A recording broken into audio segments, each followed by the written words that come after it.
Hello friend, कैसे हैं आप लोग। तो आइए आज के टॉपिक में हम लोग बात करने वाले हैं भारत जलवायु, वनस्पति तथा वन्य प्राणी के बारे में बात करेंगे।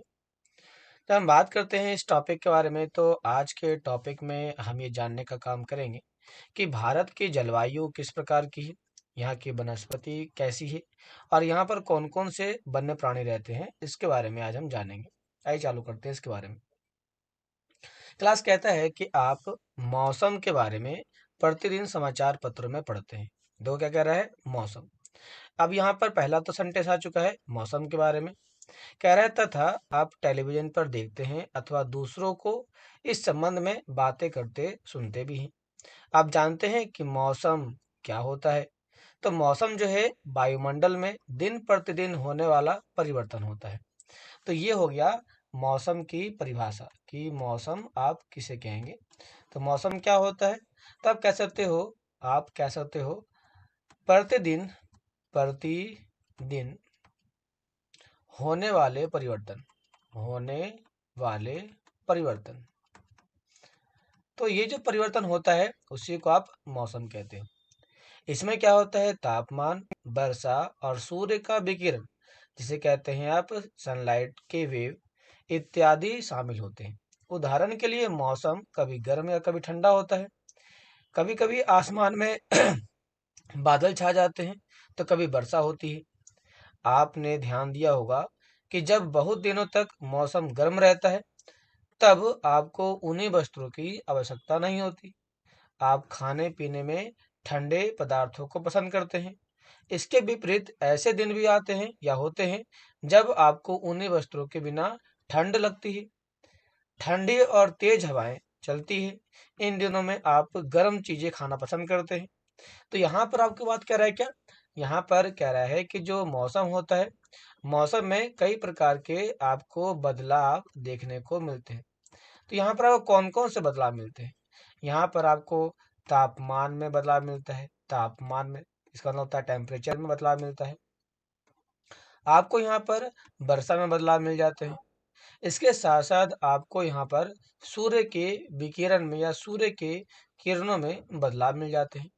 जैसे कि तापमान में देखें तो हमारे यहाँ पर कई बार ठंडी होती है, फिर कई बार गर्मी होती है, कई बार बरसात होती है। तो ये आपके तापमान बदल रहे हैं। वर्षा की बात करते हैं तो कभी यहाँ पर अधिक वर्षा होती है तो कभी वर्षा होती ही नहीं है। तो और यदि देखा जाए सूर्य के विकिरण के बारे में तो कभी यहाँ पर तेज धूप होती है तो कभी छांव होती है। इस प्रकार के बदलावों की बात कर रहा है। कह रहा है सामान्यतः भारत में प्रमुख मौसम होते हैं। तो भारत में कौन कौन से मौसम होते हैं, पहला कहता है दिसंबर से फरवरी तक ठंडी का मौसम होता है। दिसंबर से फरवरी तक ठंडी का मौसम होता है जिसे विंटर सीजन कहते हैं। मार्च से मई तक गर्म का मौसम होता है। जून से सितंबर तक दक्षिण पश्चिम मानसून का आगमन होता है, मतलब कि इसमें वर्षा का हमारे कंट्री में आगमन हो जाता है। अक्टूबर और नवंबर में मानसून के लौटने का मौसम होता है, इसे कहते हैं शरद ऋतु, लेकिन ठंडियां आ रही होती है। अब हम इन्हीं के बारे में बात करेंगे कि शीत ऋतु क्या होता है, ग्रीष्म ऋतु क्या होती है, वर्षा ऋतु क्या होता है और शरद ऋतु क्या होता है, इसी के ऊपर बात करेंगे। कह रहा है ठंडे मौसम में सूर्य की सीधी किरणें नहीं पड़ती, जिसके परिणाम स्वरूप उत्तर भारत का तापमान कम हो जाता है। अब थोड़ा सा यदि हम बात करते हैं अपने भारत के उत्तर भारत के बारे में, तो यदि आप उत्तर भारत की यदि बात करते हैं तो उत्तर भारत का कुछ आपको हाल इस प्रकार से मिल जाता है। जिसमें आप उत्तर भारत की यदि बात करें तो उत्तर भारत में आपको कुछ जगहों पर अधिक तापमान, लेकिन कुछ जगहों पर आपको जो तापमान मिलता है वह तापमान आपको ना के बराबर मिल जाता है। जिसके कारण आप क्या देखते हैं, जिसके कारण आप देखते हैं कि यहाँ पर काफी ज्यादा मात्रा में ठंडी होती है। तो ये रहा आपका कौन सा, तो ये रहा आपका tropic of cancer 23 degree half north के बारे में। तो यहाँ से ऊपर की यदि बात करते हैं तो ये रहा आपका 0 डिग्री, ये रहा आपका 23 डिग्री हाफ साउथ। तो सूरज जो होता है वो यहाँ पर होता है। तो सूरज यहाँ पर होता है तो यहाँ पर जो रोशनी पहुँचती है वो बहुत ही तिरछी पहुँचती है, जिसके कारण आपका पूरा का पूरा ये जो इलाका होता है, ये पूरा का पूरा इलाका जो होता है यहाँ पर काफी ज्यादा ठंडी पड़ती है। आइए देखता है कह रहा है क्या, ग्रीष्म ऋतु। तो गर्मी के मौसम में सूर्य की किरणें अधिकतर सीधी पड़ती है। अब ऐसा इसलिए क्योंकि गर्मी के टाइम में आपको पता होगा कि जो सूरज है वो सूरज यहाँ पर होता है और यहाँ पर सीधे आपको प्रकाश पड़ती है, जिसके कारण इस पूरे रीजन के अंदर काफी ज्यादा गर्मी देखने को मिल जाती है। कहता है कि तापमान यहाँ का तापमान बहुत अधिक हो जाता है और दिन के समय गर्म और शुष्क पवन बहती है जिसे लू कहते हैं। तो गर्म और शुष्क का मतलब होता है ऐसी पवनें चलना जो कैसी हो, ज्यादा गर्म हो और उसके अंदर नमी की मात्रा ना हो। ऐसे पवनों को कहते हैं आप शुष्क या ड्राई एयर कहते हैं, ड्राई एयर कहते हैं। तो जब ड्राई एयर चलती है तो यहाँ पर लू को उसी के नाम से जानते हैं। आगे कह रहा है क्या, आगे कह रहा है दक्षिण पश्चिम मानसून या वर्षा का मानसून या वर्षा का मौसम। ये दक्षिण पश्चिम का मतलब क्या होता है? इसका मतलब ये होता है हमारे कंट्री में जो मानसून आ रहे होते हैं वह साउथ और वेस्ट से इंडिया में इंटर करता है। तो यहाँ से हमारे कंट्री के अंदर जो मानसून होता है वह इंटर करते हुए इंडिया के कई सारे पार्ट में वर्षा करती है। कह रहा है कि ये मानसून के आने और आगे बढ़ने का मौसम होता है। इस समय पवन बंगाल की खाड़ी और अरब सागर से स्थल की ओर बहती है। तो ये रहा आपका बंगाल की खाड़ी और ये रहा आपका अरेबियन सी। तो ये रहा आपका अरेबियन सी और ये रहा आपका बे ऑफ बंगाल। इसमें से हमारे पास मानसून इंडिया की ओर आती है और बरसात करती है। वे अपने साथ नमी लेकर के आती है। नमी क्यों लेकर के आएगी?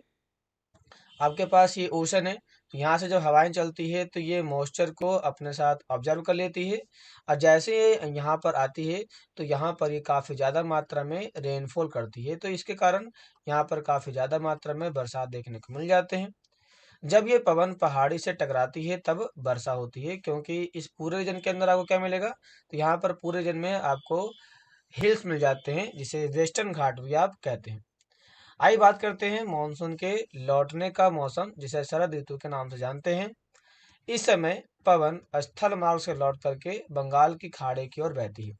मतलब ये हुआ कि अब जो यहाँ पर रेनफॉल इधर से अभी इधर की ओर इंटर कर रहा था, अब ये ऊपर से नीचे की ओर आएगा और ये लौटते हुए फिर से जिस दिशा से आया था उसी दिशा में चला जाएगा। इसी को कहते हैं लौटता हुआ मानसून भी कहते हैं। ये मानसून के लौटने का मौसम होता है। भारत के दक्षिणी भागों विशेष करके तमिलनाडु और आंध्र प्रदेश में इस मौसम से वर्षा होती है। ऐसा इसलिए क्योंकि जब ये इधर से इधर की ओर आती है तो यहाँ पर काफ़ी ज़्यादा मात्रा में इस एरिया में बरसात होती है। यहाँ पर काफ़ी ज़्यादा मात्रा में ये जो एरिया है यहाँ पर काफ़ी ज़्यादा बरसात होती है क्योंकि ये इधर से होकर बाहर की ओर निकल जाती है।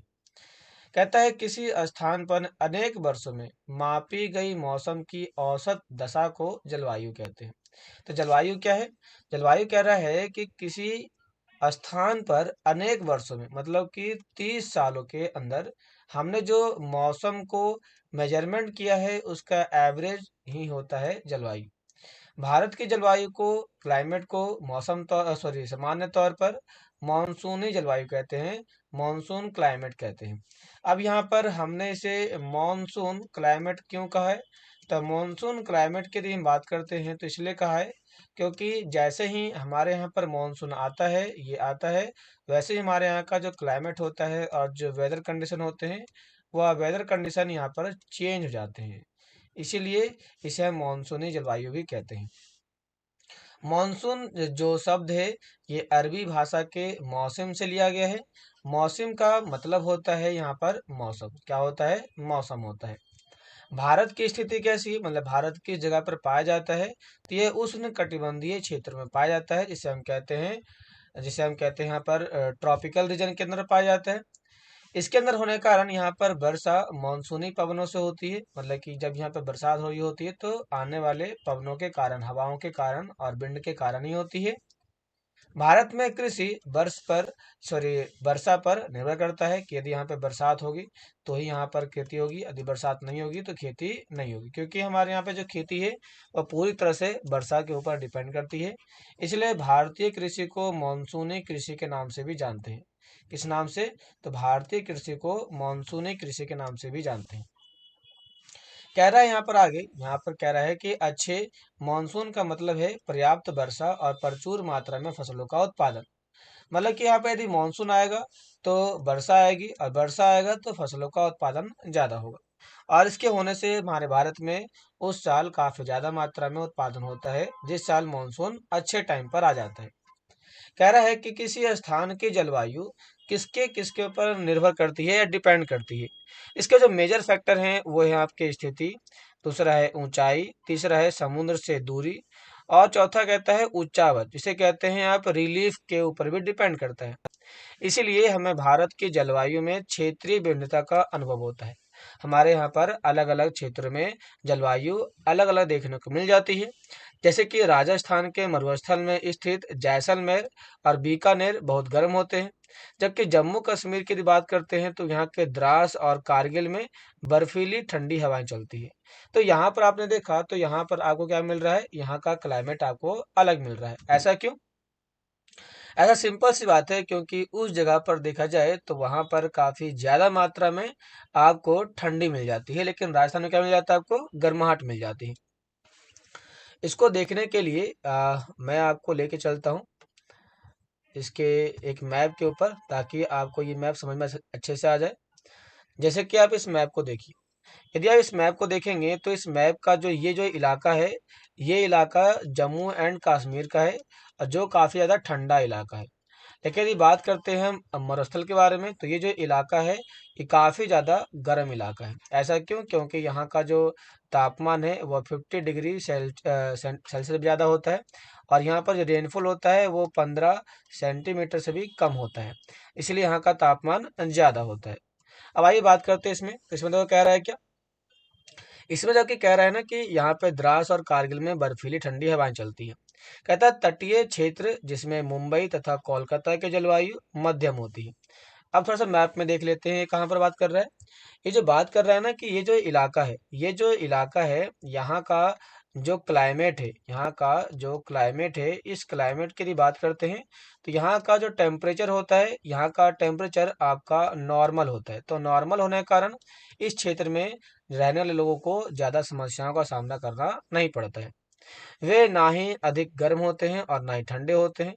समुद्र तट पर होने के कारण ये बहुत अधिक आर्द्र होते हैं। आर्द्र का मतलब होता है ह्यूमिडिटी।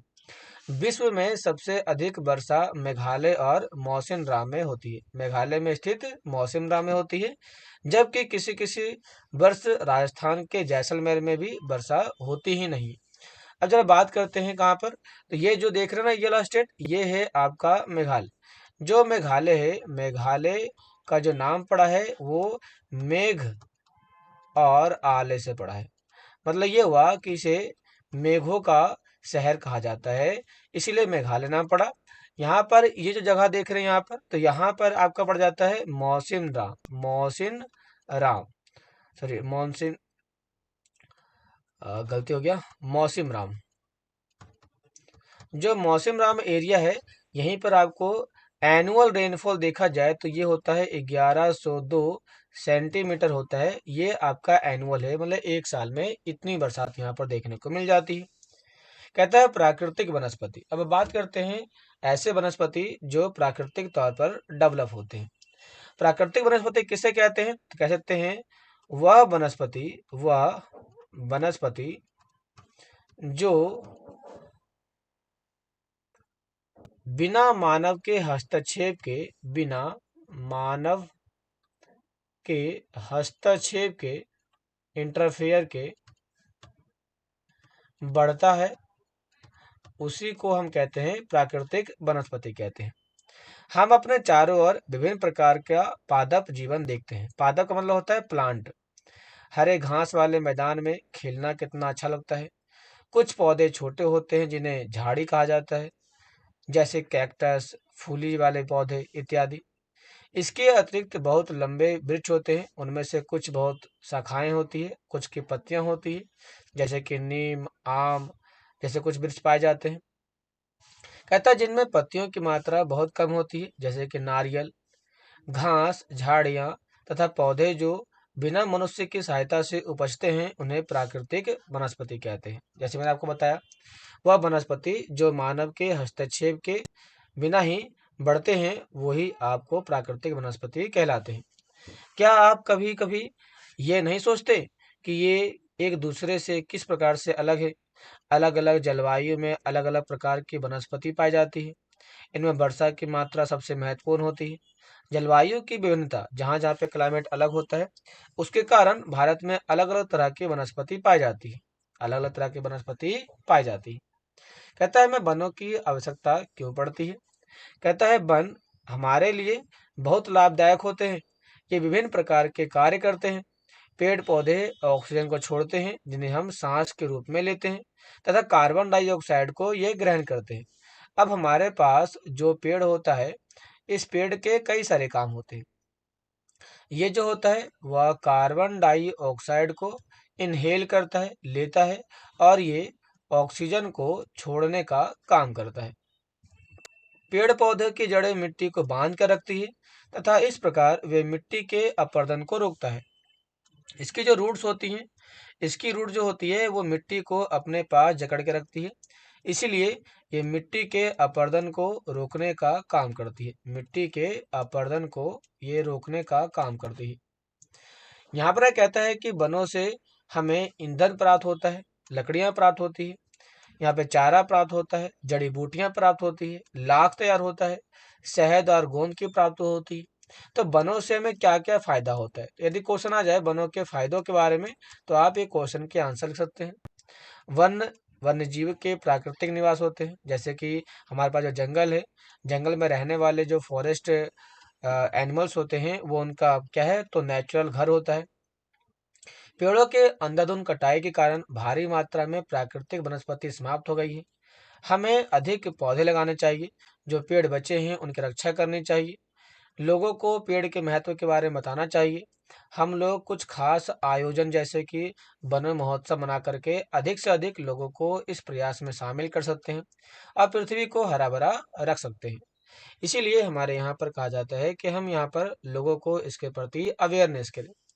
यहाँ पर एक कुछ नोट दिया गया है, थोड़ा सा इसको देखते हैं। तो कह रहा है कि लीला के माता पिता ने उसके जन्म पर नीम के एक पौधे को रोपा। प्रत्येक जन्मदिन पर उन्होंने अलग अलग पौधे को रोपा। इनको हमेशा पानी से सींचा जाता था तथा अत्यधिक गर्मी, सर्दी और जानवरों से बचाया जाता था। बच्चे भी ये ध्यान रखते थे कि कोई उन्हें नुकसान ना पहुंचाए। जब लीला 20 साल की हुई, तब 21 सुंदर वृक्ष उसके घर के चारों ओर खड़े थे। चिड़ियों ने उन पर अपना घोंसला बना लिया था और फूल खिलते थे।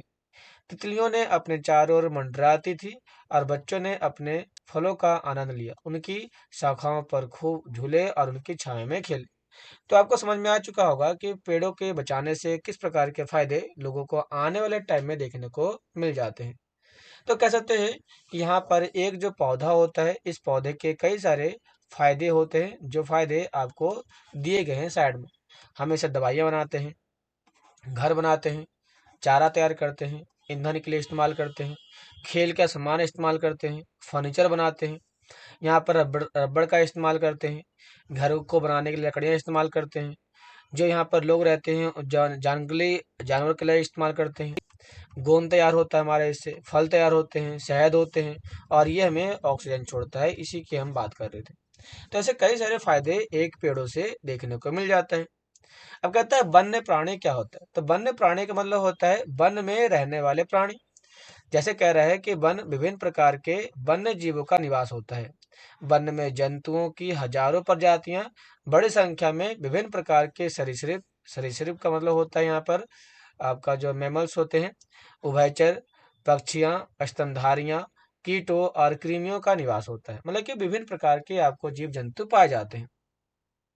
बाघ हमारा राष्ट्रीय पशु है। बाघ, टाइगर हमारा राष्ट्रीय पशु है। ये देश के अलग अलग भागों में पाया जाता है। गुजरात के गिर वन में एशियाई शेरों का निवास है। हाथी एक सींग वाले गैंडे असम के जंगलों में घूमते हैं। तो यहाँ पर आपके एक इम्पोर्टेंट आ चुका है कि कौन सी चीजें कहाँ पाई जाती हैं। तो पहला आता है आपका गुजरात की बात कर लेते हैं। जो गुजरात है, गुजरात में हमें पाया जाता है एशियाई शेर पाया जाता है। एशियाई या एशियन लॉयन आपका पाया जाता है। इसका कहता है क्या, हम यहाँ पर कहता है कि असम में हमें गैंडा पाया जाता है। हाथी तथा एक सींग वाला गैंडा असम में पाया जाता है। तो असम में क्या पाया जा रहा है आपका, हाथी पाया जा रहा है आपका, और पाया जा रहा है आपका एक सींग वाला, एक सींग का गैंडा पाया जा रहा है आपका पास। तो क्या कह रहा है, क्या इसमें कह रहा है कि हाथी केरल और कर्नाटक में मिल जाते हैं। तो जो हाथी है हमारे पास केरला में मिल जाता है और कर्नाटका में मिल जाता है। इसके साथ कह रहा है, क्या कहता है कि ऊंट भारत के रेगिस्तान तथा जंगली गधा कच्छ के रण में पाए जाते हैं। तो आपको मिल गया, क्या ऊंट मिल गया। जो ऊंट है हमें कहाँ मिल रहा है, तो ये मिल रहा है हमें ऊंट रेगिस्तान में या राजस्थान कह सकते हैं आप लोग। और हमारे पास क्या मिल रहा है, तो जंगली गधा मिल रहा है आपको। जो जंगली गधा है वो कहाँ मिल रहा है, तो ये मिल रहा है आपको कच्छ के रण में मिल रहा है। तो कच्छ का रण कहाँ पर है, गुजरात, यहाँ पे मिल रहे हैं आपको। कह रहा है इसके साथ साथ देखा जाए तो जंगली बकरी, हिम तेंदुआ, भालू हिमालय क्षेत्र में पाए जाते हैं। इनके अतिरिक्त बहुत से दूसरे जानवर जैसे बंदर, सियार, भेड़िया, नीलगाय, चीतल इत्यादि हमारे देश में पाए जाते हैं। भारत में पक्षियों को भी ऐसी ही प्रचुरता है। भारत में देखा जाए तो मोर को राष्ट्रीय पक्षी घोषित किया गया है।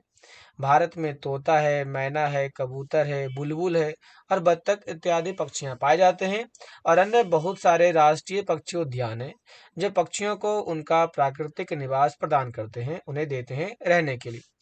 उद्यान शिकारियों से पक्षियों की रक्षा करता है। क्या आपने अपने क्षेत्र में पाए जाने वाले 5 पक्षियों के नाम बता सकते हैं?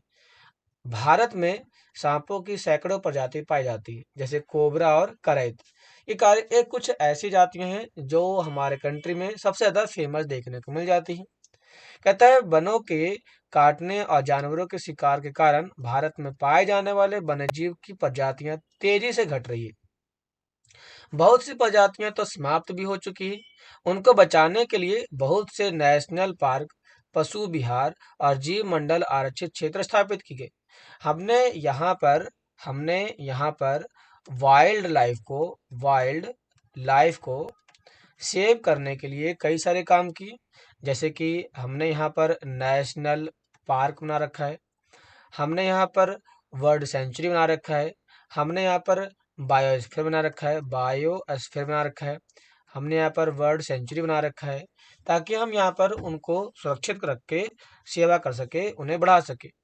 सरकार ने हाथियों तथा बाघों को बचाने के लिए बाघ परियोजना लाया। कब लाया? बाघ परियोजना 1972 में लाया गया।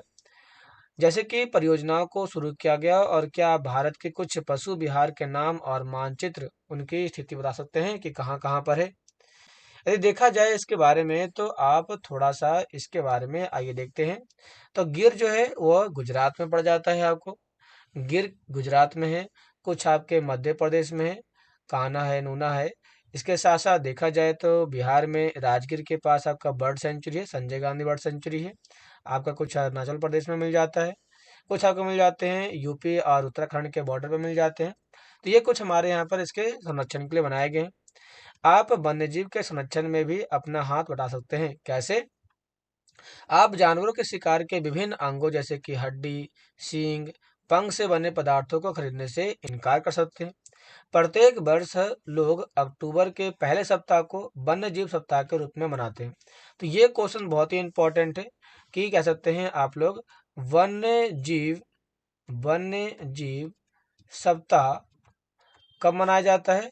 तो ये अक्टूबर अक्टूबर के पहले अक्टूबर के पहले सप्ताह में मनाया जाता है। पहले सप्ताह में मनाया जाता है।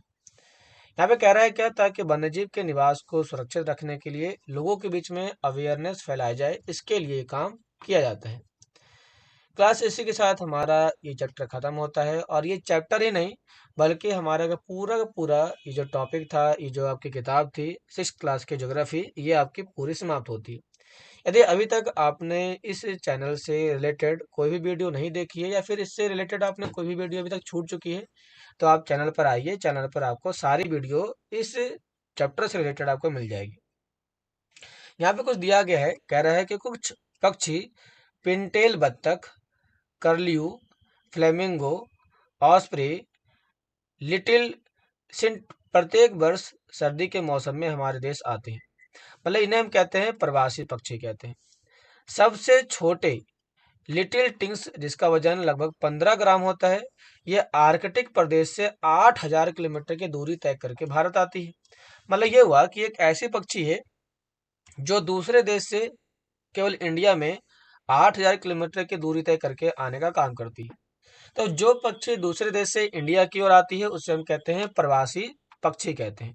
ठीक है लास्ट, यहाँ पर ये चैप्टर हमारा समाप्त होता है। या वो कैसा लगा जरूर बताइए, और वीडियो को सब्सक्राइब लाइक जरूर करें। तो मिलते हैं नेक्स्ट वीडियो में, तो बने हो साथ। धन्यवाद।